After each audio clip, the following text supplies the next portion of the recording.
You see, he doesn't want fame at that moment. You see, he wants to be in a state of solitude. He wants to be in a state of seclusion. Imam Tustari, rahimahullah ta'ala, Sahab bin Abdullah Tustari, he says, what is tawbah? He says, tawbah is when you take movements that are blameworthy and you transform them into movements that are praiseworthy. And he says, the manner in which that is achieved is through seclusion, khalwa. He says, seclude yourself from people, get out of the face of people, go and be with your Lord for a moment. That's what he said. And to eat halal, he said, eat halal food. That's the way we transform ourselves. The Imam radiallahu ta'ala anhu wa said. And so Allah subhanahu wa ta'ala says to this slave, I forgive you of all of this because of a word. A word, a single word you uttered. And he said, Ya Rabb, what was the word? What was the word I uttered? And he said, a word of hope. That no matter what bad you did, you still hope that I would forgive you. You understood who I am. That hope there, that's the nature of tawbah. That's the state that must overcome the heart of a human being. Like anytime Allah places a veil between you and the sin, that's called forgiveness. Because sins have ramifications. Every sin we do, it's a life, it's generated. It has like a life of its own. You either follow it. The nature of a sin of them is that you follow it. How do you follow it? You begin to do more sins, one after the other. Sins lead to sins. See, what is tawbah? Tawbah is the veil from the veil. Tawbah is what cuts the vicious circle, cuts the cycle. That's what tawbah does. Stands in between you and the sin and the subsequent sin, consequent sin. Right? Because sins have ramifications, and the first is that they will make you sin more. And then the other, which is as bad, is that sins begin to exact their effect upon the cosmos and of themselves. Like you look in Japan, okay, what's that? What is it? You see, Muslims don't want to speak about it, but Allah Ta'ala speaks about it. That's what we want to speak about. He is the one who will send down upon you a punishment, min fawqikum, from above you, or min tahta arjulikum, or from beneath you. And where does the tsunami shum? Where does the earthquake shum? Or yudhiqu ba'dakum ba'sa ba'd? Or you will allow each and every single one of you to taste the might and power of each other. Conflict, political strife, social strife, chaos upon earth. Why? Because of sin. It's the proliferation of sin. The Prophet has spoken about it. And we ain't speaking here about the people of Japan. They could be the innocent ones in all of this equation, but it comes down to the stewards upon earth, each and every single one of us here. And I don't mean the one who's sitting next to you. I mean you. I mean me. That's the khitab. I understand that every single act that I do has ramifications on this earth that we all share. We ask Allah subhanahu wa ta'ala to make us people of true tawbah, true returning unto Him subhanahu wa ta'ala. And the true tawbah, that whenever you sin, and you shall sin, nature of it, you shall be deficient, nature of you, you were crafted for that, created for that. Okay? But when you sin, there should be a fire that burns inside of you here before there. And that fire is called regret, nadam in the Arabic language. You go into a state of regret because you contravened the divine. You brought displeasure to the divine. You brought tears to the eyes of the Prophet ﷺ. You caused the Prophet and the believers to want to ignore you, not to speak to you. And look at a man, give an example, a narrative in closing. Ka'b ibn Malik, one of the great imams of speech, the great poets, 5 poets of Madinatul Munawwara. The Munadi, Yunadi, the one who summons and calls. He's of those who goes to Makkatul Mukarramah to summon and call the Prophet ﷺ to Madinatul Munawwara. And we can speak about the beauty of Medina, but the Prophet responded to calls of human beings. And Ka'b ibn Malik was one of those. He's of those who stands beside the Prophet ﷺ in wars upon wars upon wars.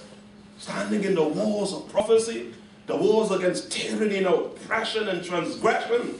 He stands beside the Messenger ﷺ. He's of those who hears a false claim, a false cry. قَتَلْنَا مُحَمَّدًا قَتَلْنَا مُحَمَّدًا. We've killed Muhammad. Yawm Uhud.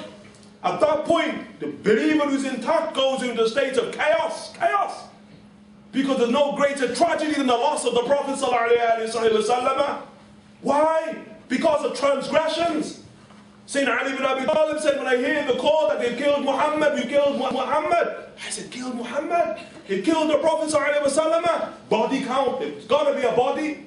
So I searched the entire battlefield for the body of the Messenger ﷺ. I don't find a body. He said, if there's no body and he's dead, then there's only two options. Either he's fled, ran from the battlefield. La yakun. Ali said, nah, ever. He's not going to run, sallallahu alayhi wa sallam. Nah. He's here. He says, or second option, he's been raised to the heavens. Allah's taken him up to the heavens like he took the last prophet Isa ibn Maryam. And Sayyidina Ali ibn Abi Talib says, it must be the second. He's been raised to the heavens. Then Sayyidina Ali at that point returns back to himself. Why? As the Prophet had been raised in the estimation of Ali radiallahu ta'ala anhu wa ardah, because of our sins. That's what Sayyidina Ali ibn Abi Talib is, because of our sins. And he said, if that be the case, till death I must part.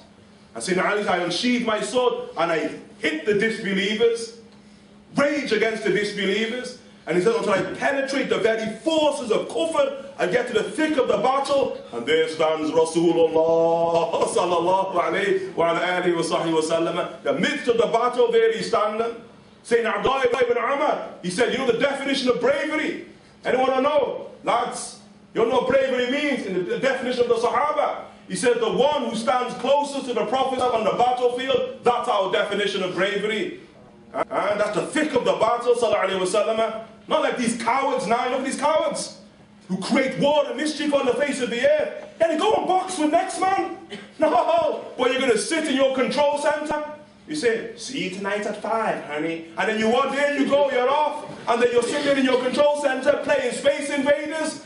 But you're taking human lives. You're taking the lives of animals. You're taking the lives of vegetation. You're destroying the sanctity of earth.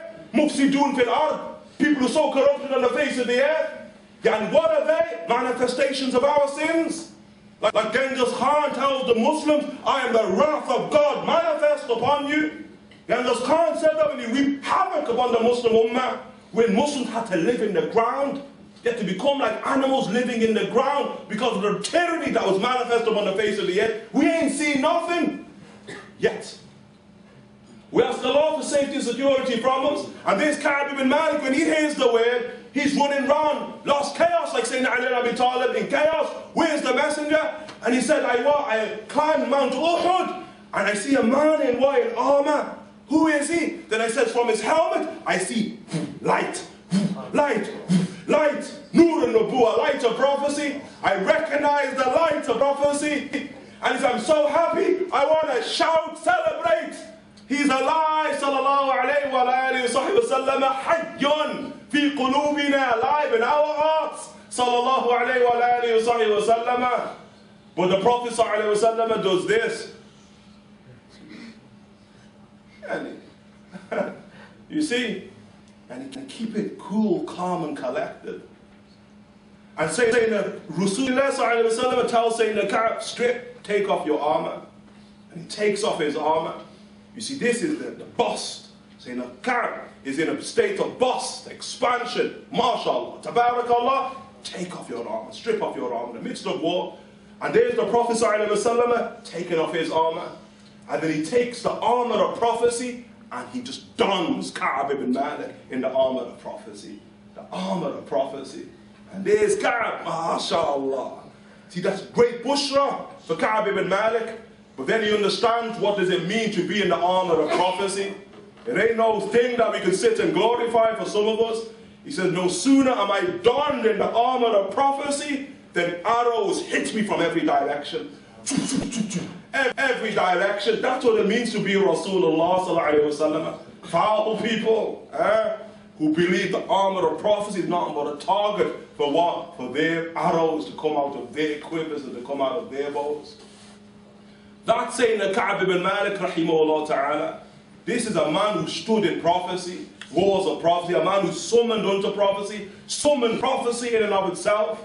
The great individual radiallahu ta'ala anhu ardah, when he gets distracted. You see, the world can distracted for a moment, but at the wrong moment. And Allah wanted to show us, teach every one of us a lesson after Ka'b, that don't get distracted by the world. Allah Ta'ala tells the Prophet ﷺ, وَاصْبِرْ نَفْسَكَ مَعَ الَّذِينَ يَدْعُونَ رَبَّهُمْ بِالْغَدَاةِ وَالْعَشِيِّ يُرِيدُونَ وَجْهَهُ. Be patient, stand patiently along those people, يَدْعُونَ رَبَّهُمْ, who raise their hands to their Lord by night and by day. يُرِيدُونَ وَجْهَهُ. They want nothing but the countenance of God. They only desire Allah subhanahu wa ta'ala. وَلَا تَعْدُ عَيْنَاكَ عَنْهُمْ. Do not make your two eyes sway from them. تُرِيدُ زِينَةَ الْحَيَاةِ الدُّنْيَا.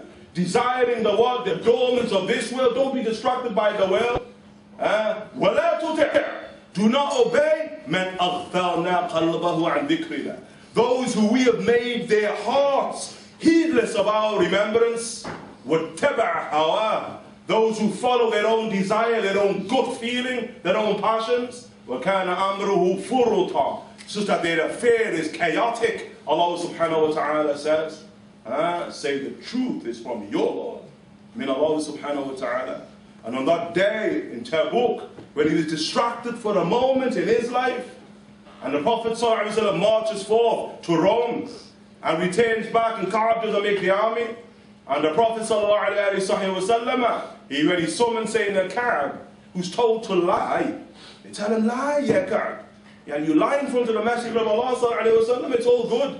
Why? Because he looks in your heart, he knows you're lying, and he seeks forgiveness for you. That's what they tell him, the Sahaba.